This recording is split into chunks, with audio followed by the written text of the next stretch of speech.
Hey, salut, moi c'est Alexis. Aujourd'hui, on va parler de la confiance en soi.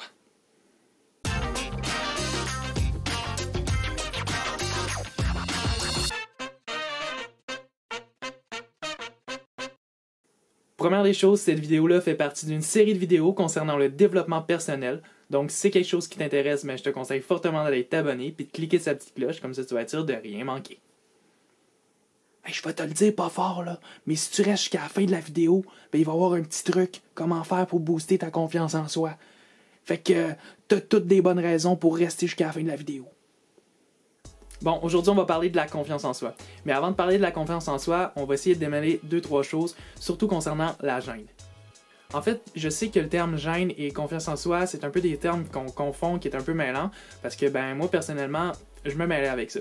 Fait que je me suis dit, pourquoi pas, je vais essayer de vous expliquer la différence entre les deux, parce que, c'est pas vrai que quelqu'un de gêné, pas de confiance en soi, puis l'inverse non plus. Ce que je veux dire par là, c'est que quelqu'un qui a beaucoup de confiance en soi peut tout à fait être gêné, puis quelqu'un qui a aucune confiance en soi peut n'être pas gêné, mais pas du tout. Bon, je vais commencer avec les exemples. Premièrement, on va prendre le cas d'une personne qui a beaucoup de confiance en soi, mais qui est aussi très gênée. Dans un contexte d'argumentation, cette personne-là va être sûre et certaine qu'elle va avoir raison, mais étant donné qu'elle est gênée, elle ne viendra pas dire « non, t'as tort ». Elle va juste garder pour elle-même qu'elle a raison, puis la conversion va sûrement finir assez rapidement. Bon, maintenant, prenons l'exemple d'une personne qui a zéro confiance en soi, mais qui n'est pas gênée du tout. Cette personne-là, dans un contexte d'argumentation, va toujours prendre les devants. Elle va toujours parler davantage parce qu'elle sent le besoin de devoir s'expliquer parce qu'elle n'est pas sûre qu'elle a raison. Autrement dit, elle essaie toujours de faire comprendre aux autres personnes qu'elle a raison parce que si, parce que ça, mais elle n'est jamais certaine, personnellement, qu'elle a raison à 100%. Ce qui démontre tout simplement un manque de confiance en soi. Bon, maintenant, revenons-en au point principal, la confiance en soi. Qu'est-ce que c'est, en bref? La confiance en soi, c'est tout simplement la capacité d'affirmer qu'on a raison sur tous les points.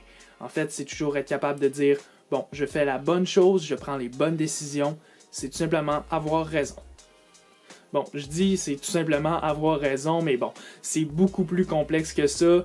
Je sais que bien souvent ça a rapport avec beaucoup de facteurs, comme exemple la gêne, mais pour l'instant on va essayer de garder ça court, donc c'est tout simplement avoir raison.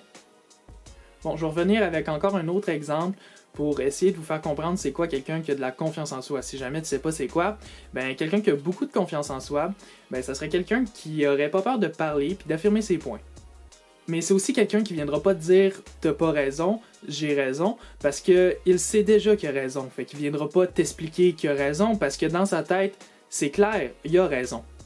Souvent, les personnes qui ont beaucoup de confiance en soi sont qualifiées de leaders. Dirigeants, c'est des personnes qui vont contrôler, qui vont être capables de parler devant le monde, qui vont être capables de dire leurs points sans trop s'enfarger dans ce qu'ils disent parce que ils savent déjà qu'ils ont raison, fait que pourquoi trop s'expliquer?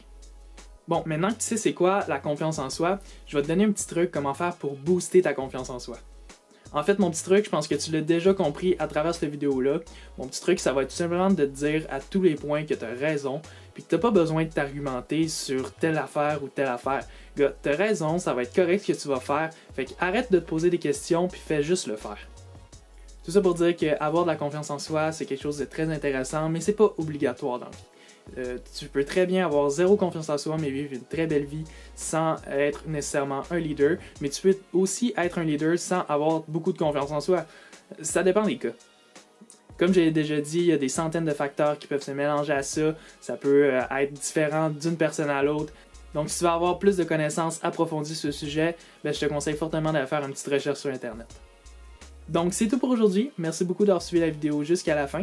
Si tu aimais ça, je te conseille fortement d'aller t'abonner parce que j'ai plusieurs autres vidéos sur des sujets similaires qui s'en viennent. J'ai aussi une playlist avec quelques vidéos déjà faites sur le développement personnel, donc si jamais tu pourrais peut-être aller faire un tour. Puis ensuite de ça, c'était Alexis, puis salut!